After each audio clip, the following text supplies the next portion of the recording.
Hey guys, I hope everyone's doing well. Welcome back to the channel, and in today's video I am giving you 15 tips that you should be doing in season 5. Alright guys, so let's get straight into it. One more thing though, if you haven't already guys, make sure you follow my Twitch in the description below. That's where I will be streaming from now on. I am not streaming on YouTube any longer. I'm going to be streaming on Twitch with a face cam, and that's also where I'm going to be doing my face reveal. So make sure you follow me. The link will be in the description below. Right, so tip number 1 guys is whenever you are pushing a fight, okay? So for example, say you're taking a balloon to a fight. If there is a mountain nearby, for example near the cage, land on top of the mountain before you push the fight so you can get a good vantage point of where the teams are fighting and where the enemies are. Guys, I've made the mistake of taking a balloon into a fight, like directly in there, not knowing where the enemies are situated. I hear the fighting and I instantly just push straight in there, not knowing where the people are. Now, the thing is, when you do decide to take a balloon straight into the fight, you have the potential of, yes, maybe getting more kills, but you're also at a very high risk of dying because, you could have landed it in front of someone and they could, it takes a while to pull out your weapon after you've landed, so they could literally just have crosshairs on you and shoot you as soon as you are on the floor. So yeah guys, I highly recommend you guys try using this tip a little bit more, especially if you aren't an amazing player. I think it will definitely benefit you, and it just makes the gameplay a little bit more tactical. It allows you to go in there with kind of a plan, knowing who you're going to push before you actually get in the fight. But to be honest, I don't really do this too much because I do kind of like going straight in there and just seeing what happens. It makes for more entertaining gameplay and sometimes even some crazy clips. So yeah guys, that was tip number 15. Now moving on to tip number 14, which is try to judge whether you're going to be making it out of a storm alive or not without using syringes. A lot of the time I always see random teammates syringing like excessively in zone when they don't need to be, so I think trying to master the skill of like timing your health bar with the damage of the zone that's doing and how far you are from the actual ring would be very beneficial. Now guys, even if you have a medkit, right, and you're only using the syringes out of zone to ensure your health, once you use up all those syringes in the zone, right, and say you're on like 60% health and you've used up all the syringes, and then you get in zone and you use the medkit, you're only using a medkit for like 40 HP. Not even only that, but you could come up against a team and they could get you really low, and then you have no heals. What are you going to do? You're only going to use shields, and then you're going to have no health, so it means the enemy are at an advantage. So if you think you can make it out of zone without syringing up, you most likely can. Now, this little technique does take a little bit of practice, but it definitely will benefit you. Now, some of you guys may already be doing this, but guys, everyone that I've been spectating, all of my friends, they always just excessively use syringes in zone because they're scared that they're going to get swallowed. Now guys, moving on to tip number 13 is use the sentinel. Now no, I haven't gone fucking crazy, okay? The sentinel, guys, let me tell you something. So obviously if you charge up the sentinel, you have disruptor rounds, which basically means one shot of the sentinel will take down someone's shields. And last season, the only way you could do this is by using a battery, but guys, this season they've changed it so you can use cells in a sentinel now. I felt like when batteries were used to charge up sentinels, I think no one really used them because the price was too big to pay. But now that it takes cells, guys, it basically means that whenever you get in a fight, you just pop a cell and you have disruptor rounds in your sentinel. Guys, I don't know how many of you guys know this, but this gun is so OP. I used it yesterday, and it's just insane. You tap them once with a sentinel, take off their shields, switch to an R99 or even P20 with hammer points, and you got yourself a kill. If you have any type of aim on Apex Legends, guys, please use this weapon. It's so good, and like I don't see many people using it. I used it yesterday, and it was honestly the most fun I've had in this game in a while. Even if you don't have great aim, guys, hip firing with a sentinel is kind of insane. It's actually pretty accurate. So yeah guys, tip number 13 is try using the sentinel a little bit more, carry some extra cells with you, and those disruptor rounds will not let you down. Moving on to tip number 12. This kind of links a little bit to what I just spoke about the hip firing, in the sense that hip firing is very accurate. Now guys, I always make the mistake of not hip firing enough. It makes me lose so many battles. I always think that the only way to shoot is by aiming in, and if they are super close and they are strafing left to right and it's crouching up and down and it's very hard to hit them, having you aim in sights, even with a 1x or even iron sights, it's a lot harder to hit them because you have to hit all your shots when aiming in. If you're hip firing, it gives that wider like shot area, wider spread is what I'm trying to say, which basically means that you don't need to be 100% accurate to hit all your shots. I have lost so many gunfights, guys, by not hip firing. It's actually crazy, and still to this day I don't do it enough. So guys, make sure you hip fire more at close range. It's definitely going to help you out. Now obviously hip firing isn't amazing with every weapon. The weapons I like to hip fire with are sometimes the sentinel at close range, because you do hit a lot of shots with hip firing that gun. The R99 is really good, the Prowl is really good, the R301 is okay because, as you know, it's an assault rifle, so it's not really known for that close close range hipfire ability. And you know, the Hemlock hipfire isn't even that bad at close range. The guns you don't really want to be hipfiring are most of the assault rifles, obviously some of the snipers. Other than the Sentinel, that thing is a peacekeeper in disguise. So yeah, tip number 12 is just make sure you're hipfiring at close range, and it will definitely make you win more gunfights. So tip number 11, guys, is the hot drops. Now, I don't mean, you know, the blue circle areas on the map. I don't mean like the rare loot area. I basically mean where a lot of people land. Now, ever since Skulltown was taken away, everyone's been kind of confused of where the hot drops are. And you know, so have I.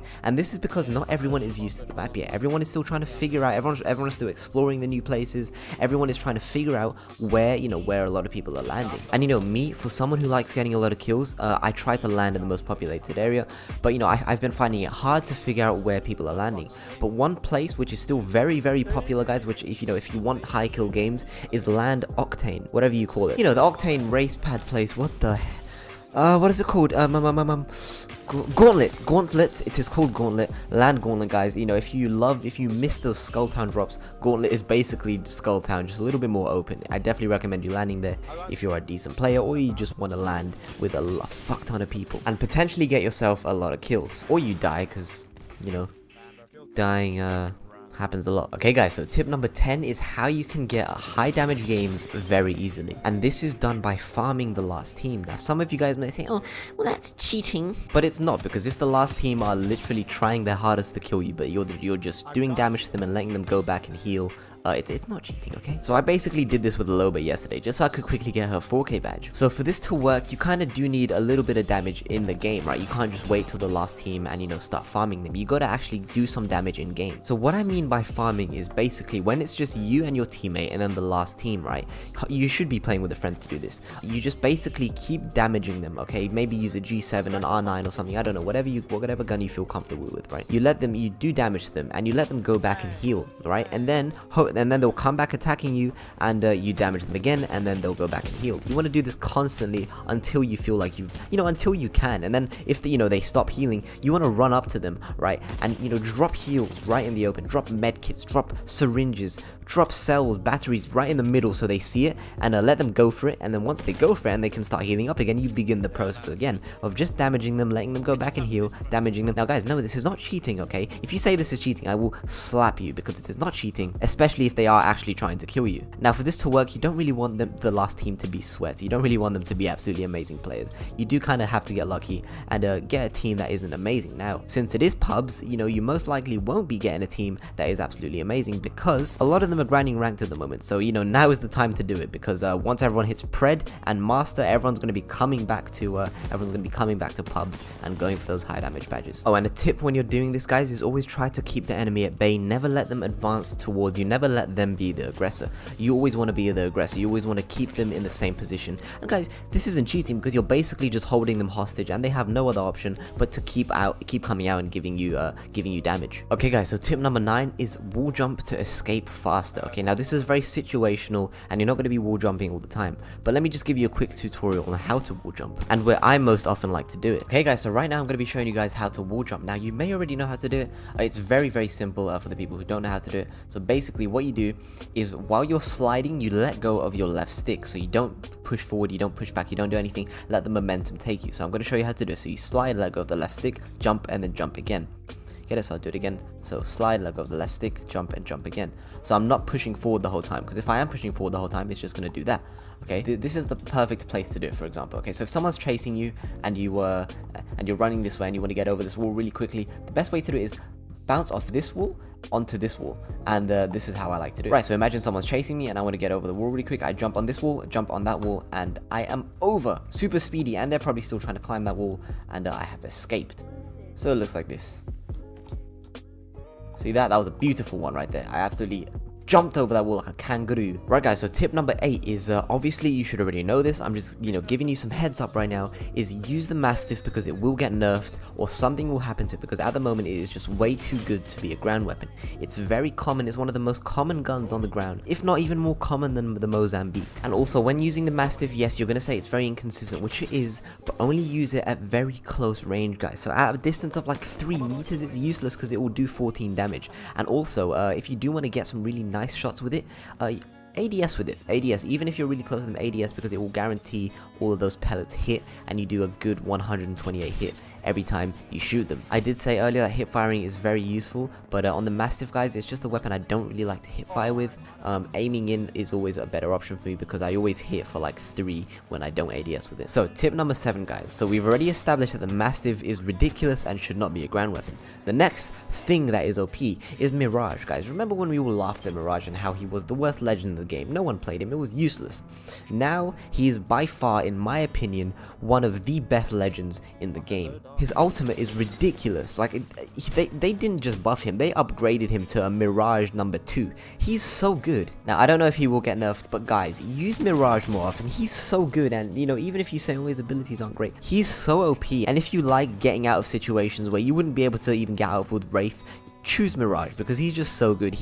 If you have huge big brain, you will be able to do some insane plays with him. And I've been using him a lot recently and I've really been enjoying his abilities, and he's just a really fun character to play. Okay guys, so tip number 6 is if you play Loba, right, if you're planning on maining Loba, try landing at those charge towers, right, with your full team, because what you can do is you can use the charge tower, you can use your ultimate, and then instantly pick up like 2 of the best things each in that surrounding area. This can range from extended light mags to Evo shields to purple shields. So it basically means that you and your teammates have the 2 best things in that surrounding area, which is going to give you a huge advantage over the other people who have landed there. And this works especially well if it is a hot drop, because you know, you could use that charge tower, you put your ultimate down, and you could instantly get the golden weapon or the golden shield that has spawned in that area. Now tip number 5, guys, is try using 2 close range weapons. King's Canyon is a pretty small map, and you know, it doesn't require long range guns. Yes, obviously you can still use long range weapons, guys. This isn't a tip that you should completely use all the time, but using 2 close range weapons will allow you to get higher damage games. It will allow you to get up close and personal, and maybe even some more kills, because you'll be like right up in the fight rather than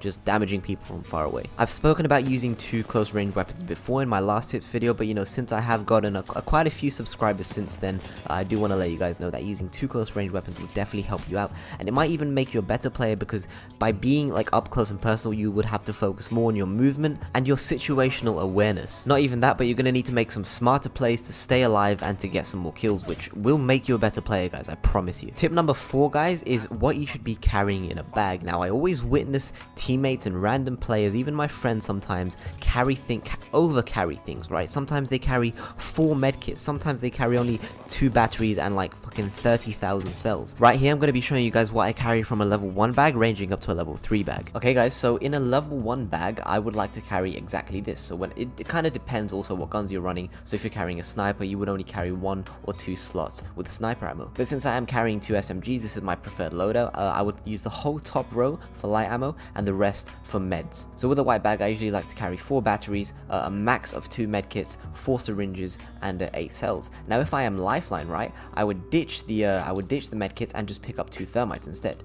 Oh sorry, 1 thermite instead, because I forgot you can only carry 1 grenade on this game. Now with the level 2 bag, it's basically exactly the same thing. I would just carry more light ammo because it's just unnecessary for me to like stop and loot for light ammo when I can carry a lot. So I would again fill the whole row with light ammo, the whole top row with light ammo, carry 4 batteries, 2 medkits, 8 cells, 4 syringes, and 1 grenade. And now guys, I have a level 4 bag, which basically means again that I just get an extra slot of light ammo. So again, the whole top row is filled with light ammo. I would carry 6 shield batteries, 2 medkits, 8 cells, and 4 syringes. Basically exactly the same thing as I would carry. It just increases it by 1 every time I upgrade a bag. Basically, I'm just able to carry more light ammo and maybe some extra stuff if I wanted to. Okay guys, so tip number 3 is again to do with Loba, and this is about how using her passive ability, being able to see through walls, and how you can use it to your advantage. As we know, Loba is a looting character, but that doesn't mean we have to loot longer. Her passive can really tempt you into going into buildings to, you know, see what the purple item is, because you know, most of the time you can't actually see what it is.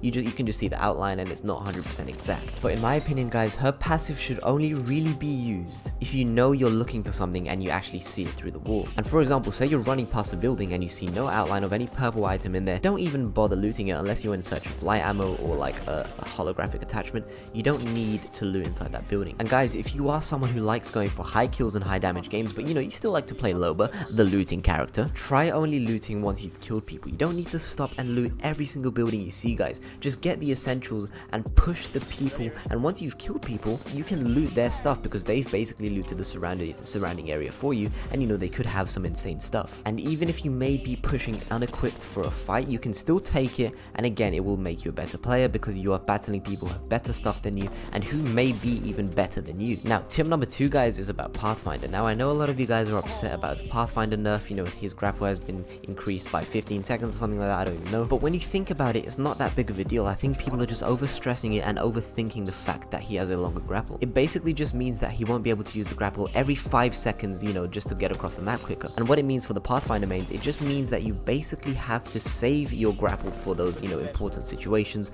for when you either need to push someone or when you need to escape from something. That's the only thing. The only thing that those added seconds have taken away from your Pathfinder usingness is that you can't use him every 5 seconds to, you know, traverse around the map a lot quicker. I mean, you still can, and you still are faster than most legends. It just means that he's more of a balanced character. Pathfinder has been getting nerfed since the start of the game. That's because at the start of the game, he was just unfairly good. And now, in my opinion, you know, nerfing Pathfinder a little bit kind of opens the gateway to using different legends. So yeah, all the people who are upset about Pathfinder being nerfed, don't be, still use him. Just make sure you save those grapples for those important moments to, you know, save your life. And now, guys, tip number 1. Now, by far, this is the most important tip in this video. What the fuck are you doing? Time's up and we're not in the ring. Move now.